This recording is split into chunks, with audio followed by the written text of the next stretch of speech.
মোৰ মা দেউতা আগতে কয় পাঠশালালৈ আহিলে তই যদি গান গাব যাওঁ তেওঁলোকে যেতিয়া প্ৰথম মই প্ৰগ্ৰামটো আৰম্ভ কৰোঁ তেওঁলোকে কয় যে মানুহবিলাকে হঠাৎ নাহাঁহিব পাৰে তালি নবজাব পাৰে তো গাই থাকোঁতে নিৰাশ নহবি কাৰণ মানুহখিনিয়ে খুব মনেৰে শুনে মই আগতে কৈছিলোঁ কিন্তু দিনকাল বদলি এনাৰ্জিটো বেছিকৈ আহিছে দেখোন ভালনে বাকী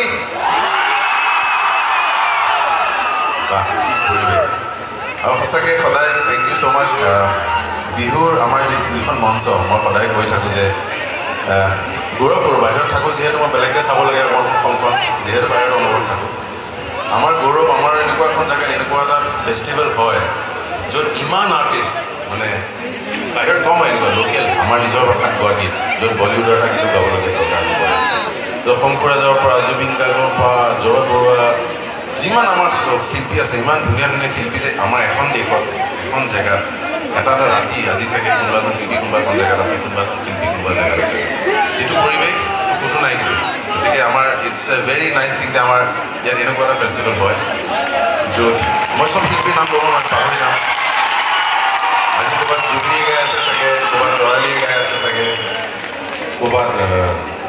প্ৰিয়ংকা ভৰালীয়ে গাই আছে এই একেটা সন্ধিয়াতে প্ৰত্যেক আৰ্টিষ্টে ক'ৰবাত গাই আছে কিন্তু কোনোখন ষ্টেজত ইমান চাগে নহয় গতিকে এইটো আমাৰ কাৰণে বৰ গৌৰৱৰ কথা আৰু মই এইটো কিয় কৈছোঁ যে এনেকুৱা এখন প্ৰডাকশ্যন এনেকুৱা যেতিয়া কৰে ষ্টেজ যিটো দেখিছে আপোনালোকে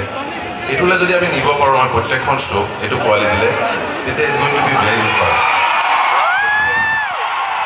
আপোনালোকেও কষ্ট কৰিব এনেকুৱা এটা প্ৰডাকশ্যন কৰিব আমি কষ্ট জান প্ৰাণ দি গান গাম যাতে কোৱালিটি ইমানত থাকে অসমৰ বিহু